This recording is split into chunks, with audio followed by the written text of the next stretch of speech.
Artemisa. Artemisa.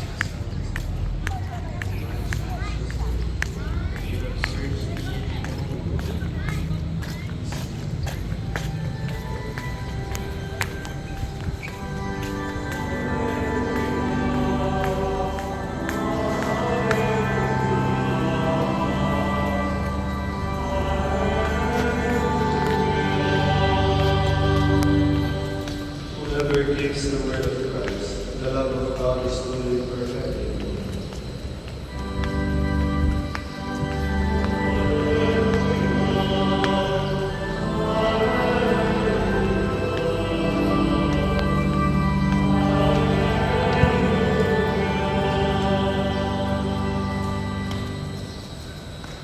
The Lord is with you. And with the Spirit. A reading from the Holy Gospel according to Matthew. Glory to you, O Lord. Jesus said, "Woe to you, scribes and Pharisees, you hypocrites! You are like whitewashed tombs which appear beautiful from the outside, inside the truth, deathless wounds, and every kind of guilt. Even so, outside you appear righteous, but inside you are filled with hypocrisy and evil. Woe to you, scribes and Pharisees, you hypocrites! You build the tombs of the prophets and the holy memorials of the righteous, and you say, if you believe in the deeds of our ancestors, who would have joined them in shedding the prophets of God. Thus you bear witness against yourselves that you are the children of those who murdered the prophets. Fulfill ang work of ancestors and mention down." The Gospel of the Lord. Praise to you, Lord Jesus Christ. Matindi at mabibigat ang mga binibiwang salita ng ating Panginoon sa mga Ebanghelyo ng mga araw na ito. Simulan ko ng Lunes. Sabi niya, "Woe to you! Woe to you!" Mga walang kuya kayo. Ito yung pinapatungkol na sa mga iskriba at pariseo, mga hypocrite, mga taong nagmamalinis, pero kawalang kayaan ng Panginoon. Bakit mo yun? At masasaka.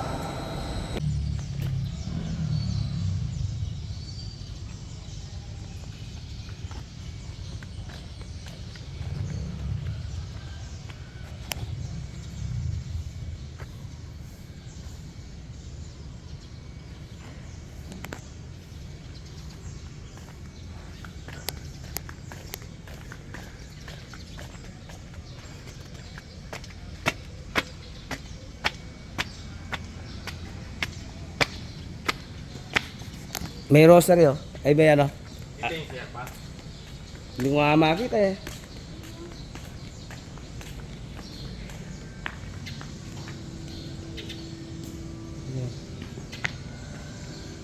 Communion na. Tama, communion tayo. Okay.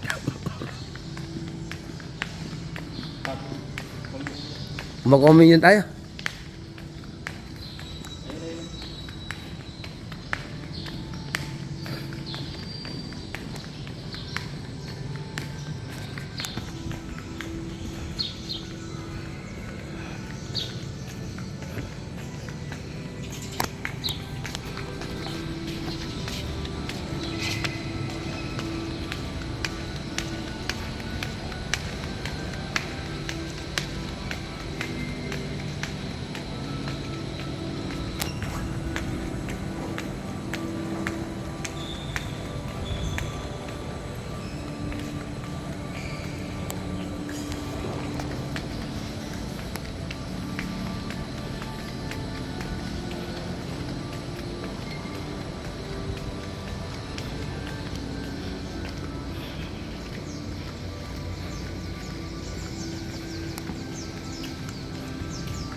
All names of honors and sponsors will appear in the electronic signature program.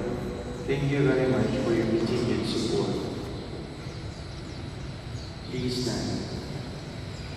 Maraming salamat po sa inyong pagdalo at pakikiisa sa banal na misa. Patuloy po natin ang pangyayaring sa buhay. Amen.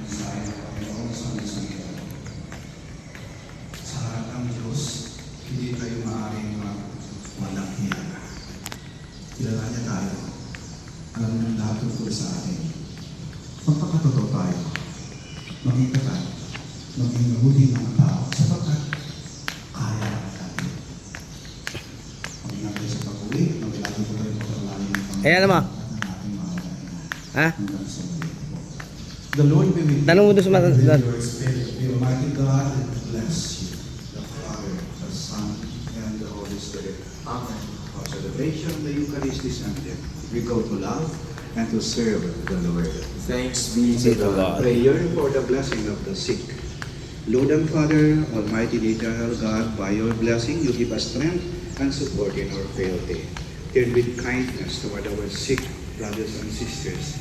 Free them from all illness and Patrick, restore them that way. to good health. Today, intercession of Our Lady, the Rosary of Manaoag, so that it is your knowledge of your goodness, you will be blessed with all your name. We ask this.